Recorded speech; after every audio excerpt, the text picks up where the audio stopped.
The views or opinions expressed on Ann Arbor Inclusive do not necessarily reflect the views or opinions of the City of Ann Arbor and the Commission on Disability Issues. For more information about the Ann Arbor Commission on Disability Issues, please visit a2gov.org/disability resources. Hello everyone and welcome to Ann Arbor Inclusive. I'm Zach Damon. We have a wonderful show for you today as Larissa Kunynskyj, the Accessibility Programs Coordinator at the Ann Arbor Hands-on Museum, join us in studio. And Larissa, first of all, I'd like to just ask you a few questions if we could get the ball rolling. So for those that don't know, what is the Ann Arbor Hands-on Museum? So the museum is a nonprofit organization that opened its doors in 1982, and we aim to give kids of all ages an interactive and engaging environment for them to explore the world of STEAM, science, technology, engineering, art, and math. Wow, that is amazing. Now, it's interesting because when you go to that museum, you know, growing up here, I've been able to go to that museum a couple of times, and those exhibits, I mean, it's exactly what the Hands-on Museum name describes. They're all exhibits where you have to touch and you have to feel something and you get to interact with it. Do you feel personally, as someone that works with the museum, does it enhance the museum experience, in your opinion? Yeah, absolutely. I mean, being able to engage and interact with the exhibits as well as each other in the galleries, I think, makes a huge difference and really makes it a very fun experience. And then, so you also deal with the My Turn sensory program, and could you talk a little bit about what that is and then why you feel this program is an asset to the Ann Arbor Hands-on Museum? Yeah, so the program was designed for families affected by autism, and it's managed by me out of the Hands-on Museum, but we also have 5 other partners in the Ann Arbor area. So we have the University of Michigan Museum of Art, the University of Michigan Museum of Natural History, Leslie Science and Nature Center, the Ann Arbor Symphony Orchestra, and Therapeutic Riding, Inc. Wow, quite a few partners. Yeah, so there are a lot of us, but basically every month on the second Sunday of the month, one of us hosts a 2-hour event for these families, and it happens before our doors open to the public. And we just want them to have an experience where they can come in, explore, participate in hands-on activities, but we also offer noise-reducing earmuffs, sunglasses, a quiet room, and prep materials like social stories that parents can use to help get their families prepared for their visit. Wow. But yeah, we just hope that families can come in and explore without the hustle and bustle of a normal visit. And it's very important, not only for us, but for Ann Arbor in general, that these families actually get a chance to participate. Oftentimes, families affected by autism don't get that opportunity, whether that's because of sensory overload or because they're receiving negative comments from people who don't really understand the situation. So giving them the opportunity to come in and explore and maybe help them feel comfortable enough to come back at a different time, that's really our goal, and I think it's been working out pretty well so far. Oh, definitely, and I think, you know, it just sounds like an open arms, welcome environment. And, you know, you and I spoke a little bit before the show, and you talked about how that specific program, you know, it allows, again, as you said earlier, there's no crowd, so the participants don't have to be overwhelmed by a bunch of other noises, a bunch of other people, and I think that's something that's very, very important. And have you noticed an increase in participation in this specific program? I know you talked about there's been, I think, what, over 500 participants already in the program? Yeah, so we've had over 500 people come through, and over 300 of those visits were very first-time visits, which is really meaningful to me. That just means all these people may not have ever had that experience if it wasn't for the program. But in terms of other organizations, there are other places who have expressed interest in this type of program. And for visitors, I mean, we've had very steady attendance rates, and a lot of the families come to more than one program. So I think we've been doing a good job, and I'm hoping that it just continues to grow. No, that's amazing. And, you know, it's an interesting point you brought up in just your last response. You talked about, you know, other programs in the state that are trying to incorporate this. And, you know, we talked a little bit about that. But so there are other similar programs. However, they're not offered, you know, as often as the program with the Ann Arbor Hands-on Museum. So do you feel that this is something that other museums can incorporate? And, you know, do you feel that this can become a reality in other museums across the state? Yeah, absolutely. I think communication is really key. I think that as an organization, as a nonprofit, you need to make it clear to the community that you are there for them and you're there to serve them. So you need to start that dialogue with the community. And I think members of the community, you know, I really encourage them to try and be brave and approach institutions if you think that they're lacking or something needs to be done differently. And then I think organizations need to communicate with each other. You know, it's not always about competition. We can share ideas and learn from our experiences so that it's really a mutually beneficial relationship. So I think as long as everyone's talking with each other, we can continue to provide this quality experience for people.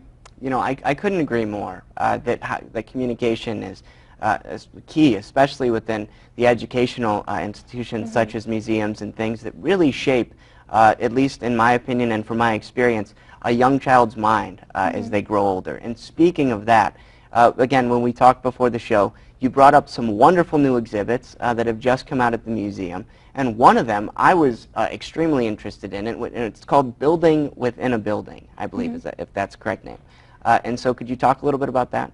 Yeah, so Building in a Building is pretty much that. It's a small little building that is inside our museum, but we've just updated it, so now it is looking at environmentally progressive building techniques, which I think is really cool, and that's something that kids may not really be exposed to at a young age. Sure. So it's pretty unique, I think. Yeah, I mean, who knows? That could foster the next, you know, eco-friendly architect. Yeah, exactly. Within Ann Arbor. And of course, as you know, I think it's very topical too, because a lot of the new buildings and developments that have been being built in the city of Ann Arbor have that sort of eco-friendly system in mind. So I think that's really great that you guys are, you know, bringing that forth to children.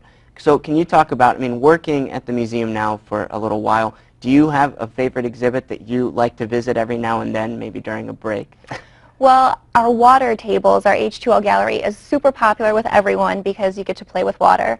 And it's quite a large exhibit, but it's really, really fun. And most of the things in the museum, you don't even realize that you're learning because you're just having fun and playing, but you're actually learning about science and technology. So I would say water is my favorite, but everything in the museum is really fun to explore.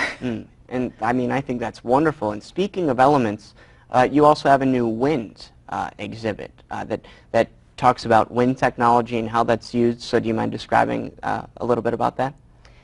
I don't actually know much about the wind yet. Okay. No, that's all right. No problem. But yeah, it's brand new. It's right on our first floor when you walk into the museum. And it's been a huge project that people have been working really hard on. I know within the education department and other departments, but it's been a really, really, really big project, and I think everyone is very happy that it's finally out there for people to explore. Sure. And so really, what are the goals kind of set forth for your department, for you specifically, with the My Turn sensory program, excuse me, coming up for this year, and then of course the goals moving forward for the museum? Do you guys have some great plans coming up for 2017?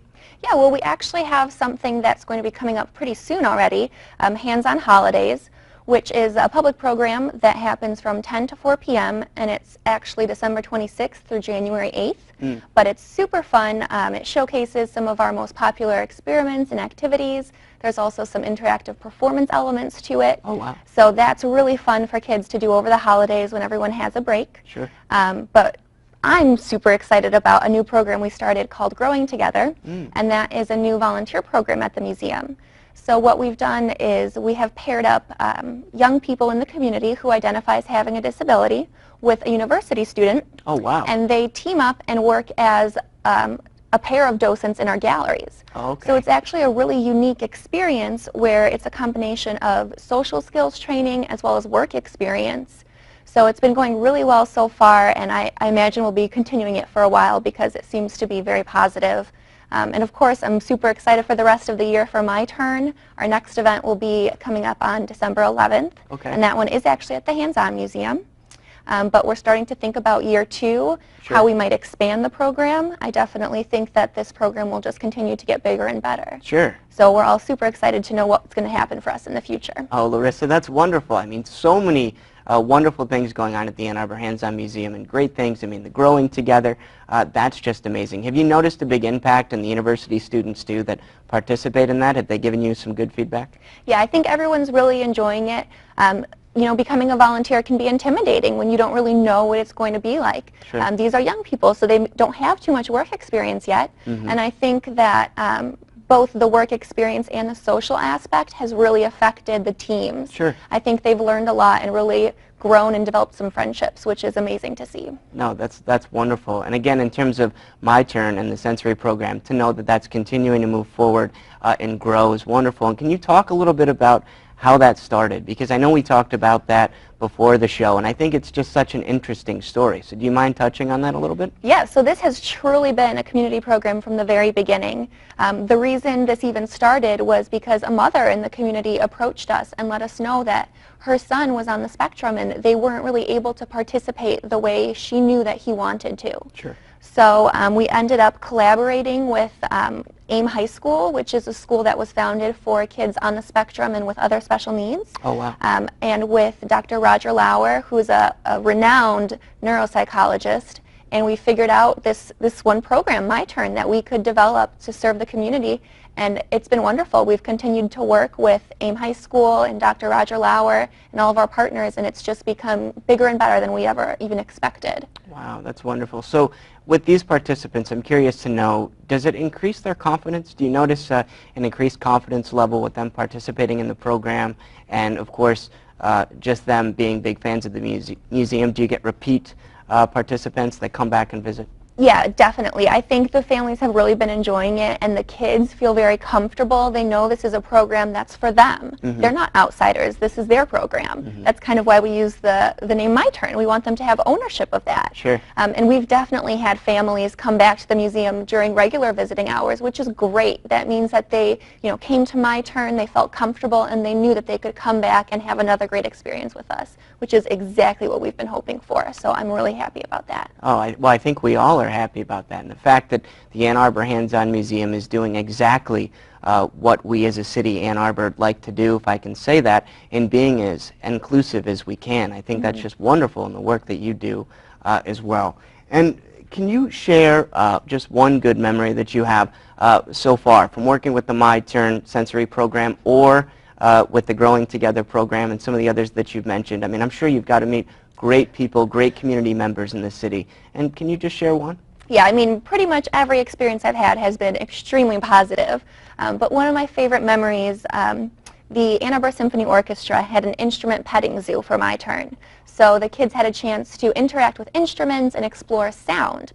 And we had two families who told us afterwards that they weren't really sure how their children would feel about that program, if it would be something they enjoyed. But afterwards, they ended up discovering that those kids were really interested in instruments and loved music. Wow. And that totally created this new social outlet for them, which is amazing. And I think some of them are actually looking into music lessons now. So that means so much to know that just our tiny little 2-hour program had such a great impact on these kids is very, very special, I think. Wow, instrument petting zoo. That is so creative. That is wonderful. It's very fun, My goodness. So do they, so is it all instruments within the symphony, or is it just select? So they just bring a few, and this is a program that they have all the time. They take it to schools and other community locations. Sure. But the kids get a chance to get up close to these instruments that they see being played, and they can play with them. They can hear the different sounds they make. They just get a chance to explore it in a welcoming environment. I think it's just really nice for them to feel comfortable to do that. Yeah.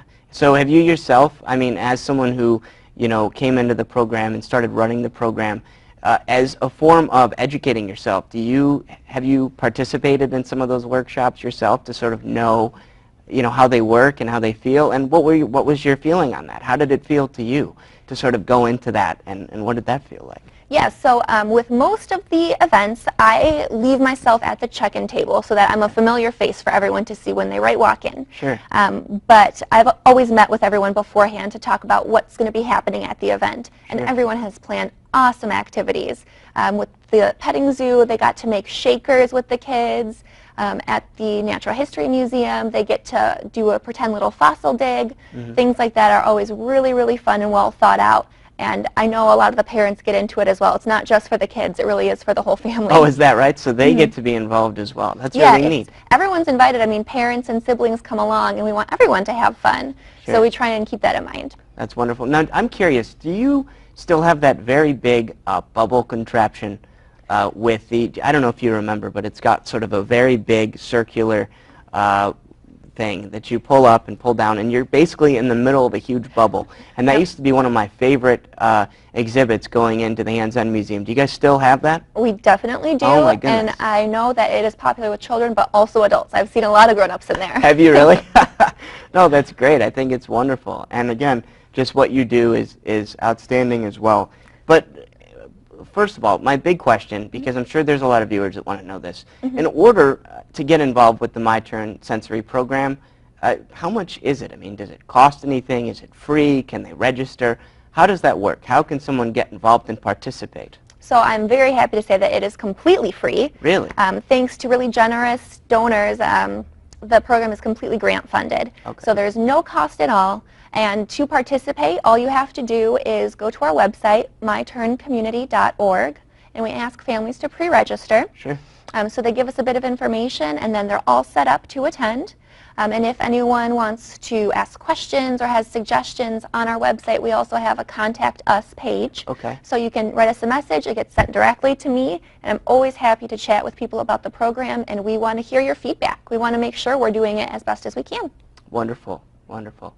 No, I mean, I think that's just so amazing. So as far as the My Turn, how can others become volunteers in this program? Do you accept volunteers for this, and are there volunteer positions to become involved with this? If someone's like, you know, I think this is just such a great thing, I want to help out. How can they do that? Yeah, so the easiest way to do that, I would say, is to reach out to one of the partners. We can't transfer volunteers between different institutions just because we have different rules, but you can reach out to me if you're interested in going to the Hands-on Museum, or if you want to go to the Art Museum, just send us a message and we can put you in touch with the correct people. Okay, and of course, these might seem basic, but I feel like they're important. But what is typically the age range of participants?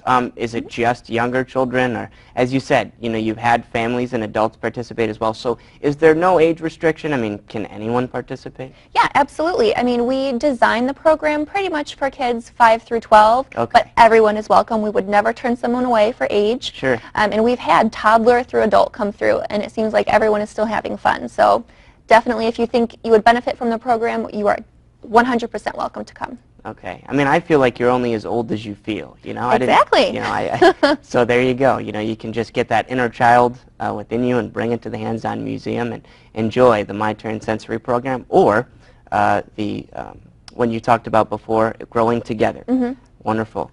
And so another thing that I wanted to touch on, because I found this to be very interesting, is that when you've had visitors to the My Turn Sensory program, you talked about how there have been others that have come from as far as Ohio and other counties. What do you think it is that is drawing people from such a wide distance to come to the Ann Arbor Hands-on Museum?